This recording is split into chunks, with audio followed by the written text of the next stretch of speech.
Сәлеметсіздер ме, студенттер? Сабаққа қажетті құрал жабдықтарыңыз дайын болса, сабағымызды бастаймыз. Бүгінгі біздің сабағымыздың тақырыбы шәрбаттар түрлерін дайындау. Мақсатымыз оннан жасалған кондитерлік өнімдерді дайындауда дәм сапасын жақсарту мақсатында шәрбат әзірлеуді үйрену.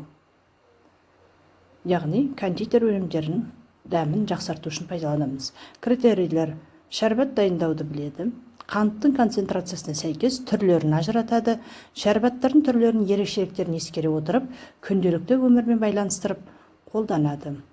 Шәрбаттар кейбір ұннан жасалған кондитерлік өнімдер дайындауда дәм сапасын жақсарту үшін қолданылады. Құрамында түрлі қанты бар шәрбаттар дайындауға болады. Промочка үшін шәрбат, глазур дайындау үшін шәрбат және помада дайындау үшін шәрбат.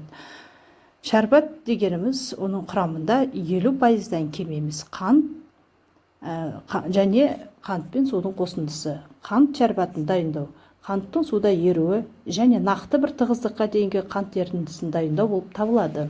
Яғни оның құрамында құрғақ заттың қанттың болуына дейінгі қайнауы. Қанттың тезірек еруі үшін ыстық суды қолдануға болады. Сироптың дайындығы термометр немесе тығыздықты пайдаланып, қайнау температурасы арқылы анықталады. Сироптағы қанттың пайызын қант өлшеуішпен анықтаймыз. Шәрбаттың тығыздығын органолептикалық жолмен анықтауға болады. Яғни органолептикалық анықтама дегеніміз, өздеріңіз білесіздер, иісі, дәмі, түсі және консистенциясы.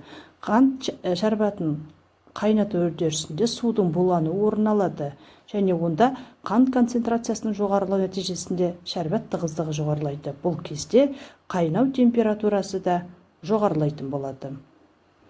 Яғни қайнау температурасы оның шәрбаттың тығыздығына байланысты. Бірнеше шәрбаттың дайындау технологиялық сызбасын сіздерге түсіндіріп өтейін. Жібітуге арналған шәрбатты дайындау үшін құмшекер мен суды араластырып қайнатамыз, яғни қайнатуына жеткіземіз. Қайнаған кезде бетіне көбіктер шығады. Көбігін алып 20 градус температурадан суытып, оған коньяк шараптың түрі және эссенция қосамыз.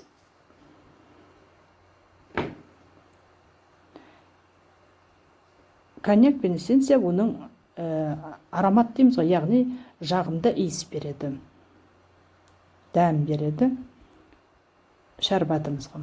Екінші түрі бұл глазур жасауға арналған шәрбат. Бұл шәрбат тура алдындағы шәрбат сияқты дайындалуы бірдей, тек жаңағы температурасында ғана өзгешілік болады. Яғни құмшекер мен суды қосып қайнатамыз. Қайнатуына жеткізген кезде бетіне шыққан артық көбігін аламыз. Яғни қалың жібі сынамасына дейін 110 градусқа дейін қайнатамыз. Оны 80 градус Цельсийға дейін салқындатып, оған да яғни коньяк пен эссенция қосамыз. Енді балалар, мына бір видеороликке көңіл аударайық.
Міне өздеріңіз көріп отырғандай, біздің шәрбәтіміз дайын болды.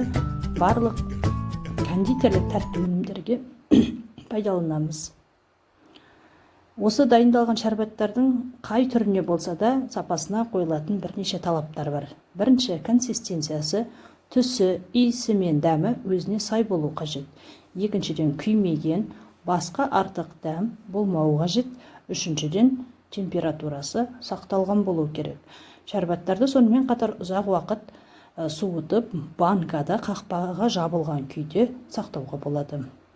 Осы алдағы жоғарыда көрген барлық ақпараттарды, видеороликті көріп, мынадай үй тапсырмасын беріледі сіздерге. Бірінші, шәрбәттердің дайындалу технологиясын ескере отырып, технологиялық карта жасаймыз. Екінші, осы шәрбәттерді дайындау кезінде қолданылатын шикізаттардың аттарын клею әдісімен жазып, кері байланыс ретінде платонысқа жауаптарымызды, яғни жазған жұмыстарымызды саламыз.